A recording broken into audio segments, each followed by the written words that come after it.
Buenas tardes. Este es el parte médico relacionado al COVID-19 en el estado de Yucatán. Adelante, doctor. Gracias, licenciada. Este es el parte médico de este sábado 9 de abril.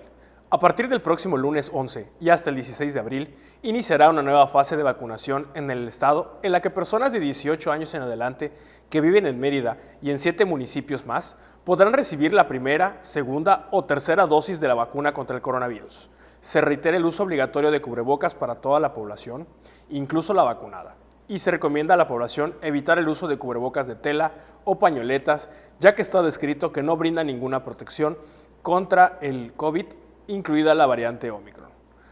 Por lo que para protegernos entre todos, se sugiere el uso de cubrebocas de 2 capas, tricapa o de uso grado médico como el KN95, ya que estos tienen una cobertura hasta del 95% contra Omicron.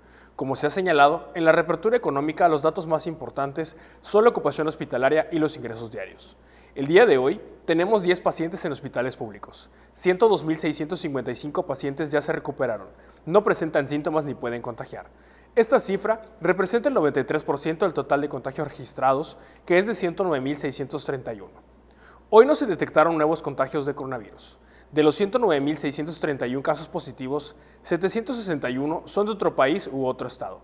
Específicamente, en Mérida se han diagnosticado 68.577 personas contagiadas de coronavirus, que viven 17.651 en la zona norte, 16.730 en la zona oriente, 6.512 en la zona centro, 10.935 en la zona sur, 16.749 en la zona poniente. En este parte médico no se reportan fallecimientos. En total, son 6.931 las personas fallecidas a causa del coronavirus. De los casos activos, 35 están estables, aislados, monitoreados por personal médico de los servicios de salud de Yucatán. Presentan síntomas leves. Como ya se mencionó, 10 de los casos positivos están en hospitales públicos y en aislamiento total. Hay otros pacientes a la espera de diagnóstico.